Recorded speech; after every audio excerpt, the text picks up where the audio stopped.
ہوگی, ہو سکتا ہے عطر بھی لگایا ہوگا, امامہ پہننے والوں نے صاف والا امامہ نکالا ہوگا, اچھی بات ہے. اللہ رسول کے ذکر کے محفل میں آئے تو تیاری سے آنا چاہیے. لیکن ہم نارملی کیا کرتے ہیں, اپنے ظاہر کو بڑا صاف ستھرا رکھتے ہیں. کیوں؟ کہ لوگ دیکھتے ہیں. جدھر بندوں کی نظر پڑنی ہے وہ لباس صاف, وہ چہرہ صاف, اچھی بات ہے, صفائی نصف ایمان ہے. اللہ لباس کو نہیں, اللہ کی نگاہ رحمت کہاں پڑتی ہے؟ دل پر. نبی پاک فرماتے ہیں ان اللہ لا ينظر الى صورکم واموالکم, اللہ تمہارے چہروں پر, تمہارے مالوں پر نظر نہیں فرماتا. کدھر فرماتا ہے؟ وَلَٰكِن يَنظُرُوا إِلَىٰ قُلُوبِكُمْ وَأَعْمَالِكُمْ, اللہ تمہارے دلوں اور تمہارے اعمال پر نظر فرماتا ہے. اب سوال یہ ہے, جو لوگ دیکھیں وہ صاف ہے, جو رب دیکھ رہا ہے وہ گندا ہے. سوچو کدھر زیادہ صفائی کی ضرورت تھی, لباس کی یا دل کی؟ جدھر رب کی نگاہ ہے. لوگوں کی نگاہوں کو تو ابھی بھی ڈاج دے سکتے ہیں کہ کپڑے پہ دھبا لگ گیا, اوپر چادر رکھ لی, بنیان خراب ہو گیا, اوپر کچھ اور پہن لیا, اندر کیا پہنا کسی کو نہیں پتا, کیونکہ لوگوں کی نگاہ صرف ظاہر پر ہے. مگر رب سے تو کچھ نہیں چھپا سکتے نا.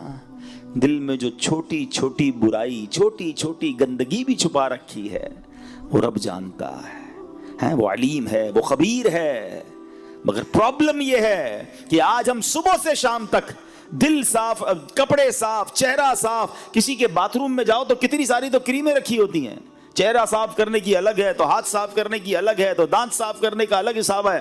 ٹھیک ہے, میں نہیں کہتا صفائی نہیں کرنی چاہیے, مگر اتنا خیال ہے کہ یار لوگ دیکھیں تو میں ستھرا صاف نظر آؤں. جس خالق نے تمہیں بنایا ہے وہ بھی تو دیکھ رہا ہے تمہیں. دل کا کیا حال ہے, کیا چھپا رکھا ہے؟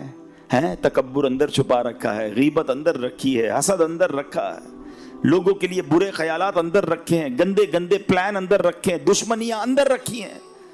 پھر کہتے ہو اللہ مجھ سے راضی ہو جائے. وہ دیکھ رہا ہے کہ تمہارے دل میں کیا ہے. نماز بھی پڑھتے ہو تو اس لیے کہ لوگ نمازی سمجھیں. لوگ تو سمجھ لیں گے نمازی, رب جانتا ہے نیت کدھر کی ہے. صدقہ خیرات اس لیے دیا کہ لوگ سخی سمجھے. لوگوں نے تو دیکھا کہ میرے ہاتھ سے پیسہ نکلا, غریب کو ملا, تصویر بھی کھنچ گئی.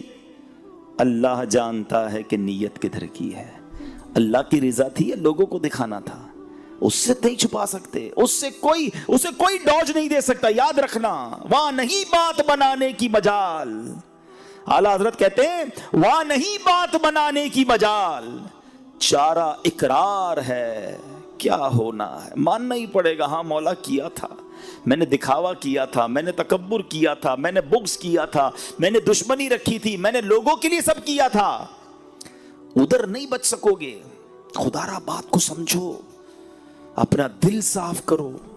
اور دل میں جس بیماری کا آج میں ذکر کرنے آیا ہوں یہ بہت خطرناک ہے. اس نے ہماری محبتیں ختم کر دی, ہماری رشتہ داریاں ختم کر دی, ہماری دوستیاں ختم کر دی.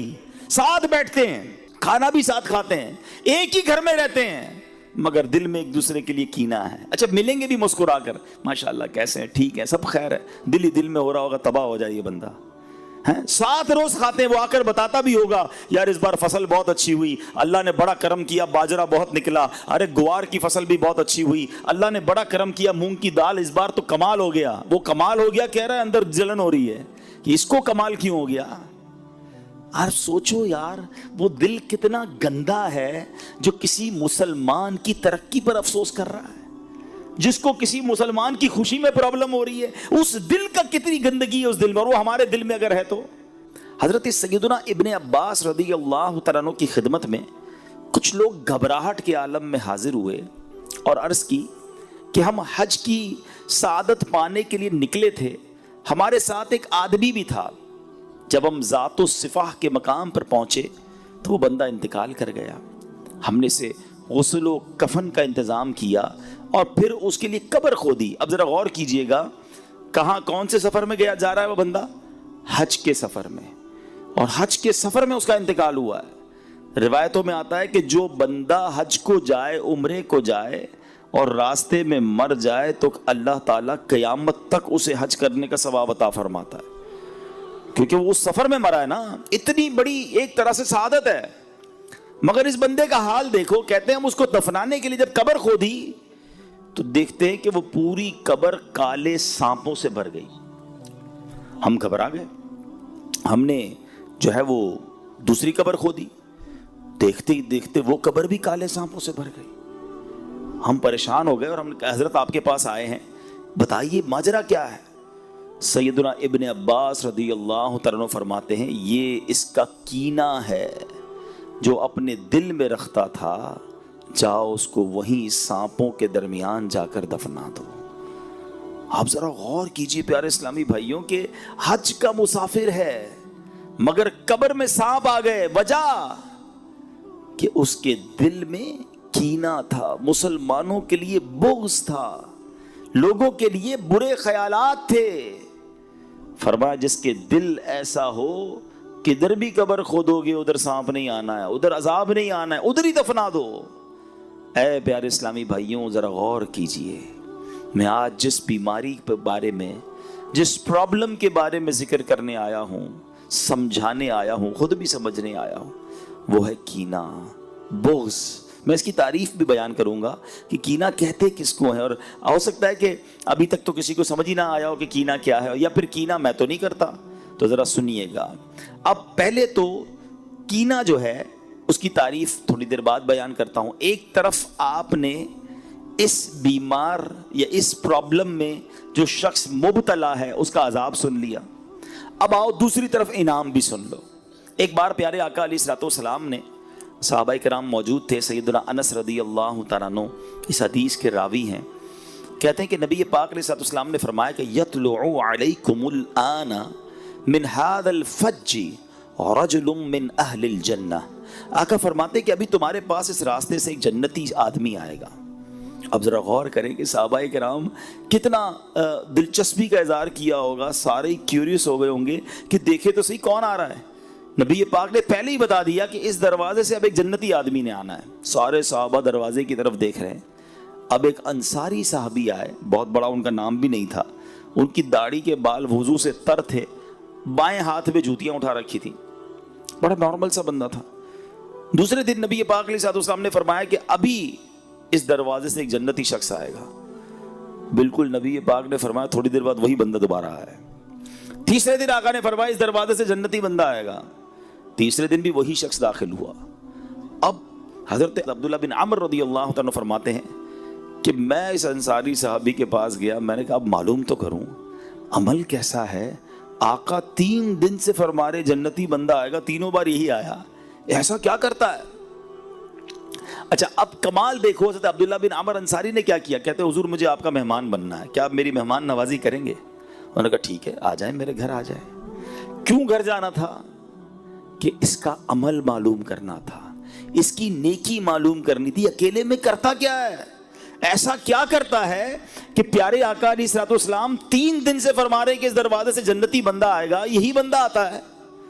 اچھا ہم کسی کے گھر کیوں جاتے ہیں کہ یار کسی کے گھر جائیں ذرا دیکھے تو صحیح کماتا کیا ہے, اندر ذرا اندر کی اطلاع ملے کہ گھر کیسا ہے, اس کا خرچہ کتنا کیا ہے.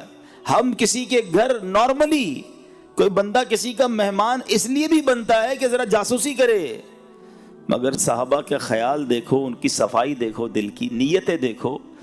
کہتے اس لیے مہمان بننا تھا کہ دیکھوں تو صحیح نیکی کیا کرتا ہے, یہ کون سی نیکی ہے جو اس بندے کو جنتی بنا بیٹھی.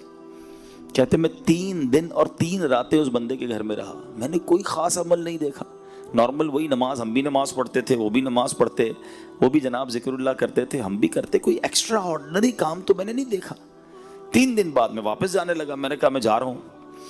تو اس نے کہا کہ آپ آئے کیوں تھے؟ کہا میں تو اس لیے آیا تھا کہ آپ کا کوئی خاص عمل ہے جو میں دیکھوں کہ پتہ چلے کہ 3 دن تک نبی پاک نے فرمایا کہ اس دروازے سے جنتی شخص آئے گا, تینوں بار آپ آئے, آپ کا کوئی ایسا ایکسٹرا کوئی خاص کوئی بڑا عمل تو مجھے نظر نہیں آیا. تو وہ صحابی پتہ ہے کیا کہتے ہیں کہ میرا عمل تو وہی ہے جو آپ نے دیکھا, میں تو نارمل سا آدمی ہوں, مگر ایک بات ضرور ہے کہ میں اپنے دل میں کسی مسلمان کے لیے کینہ نہیں رکھتا ہوں, نہ ہی کسی مسلمان کو ملنے والی نعمت پر حسد کرتا ہوں. حضرت سیدنا عبداللہ رضی اللہ تعالیٰ نے فرمایا یہی وہ وصف ہے جس نے آپ کو اس مقام پر پہنچا دیا ہے.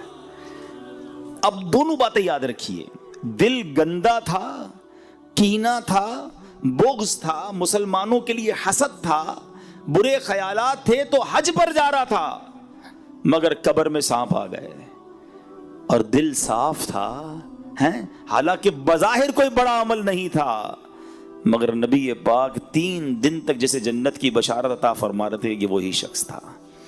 آپ ذرا اپنے دل کو چیک کر لو، ہمارا دل صاف ہے یا دل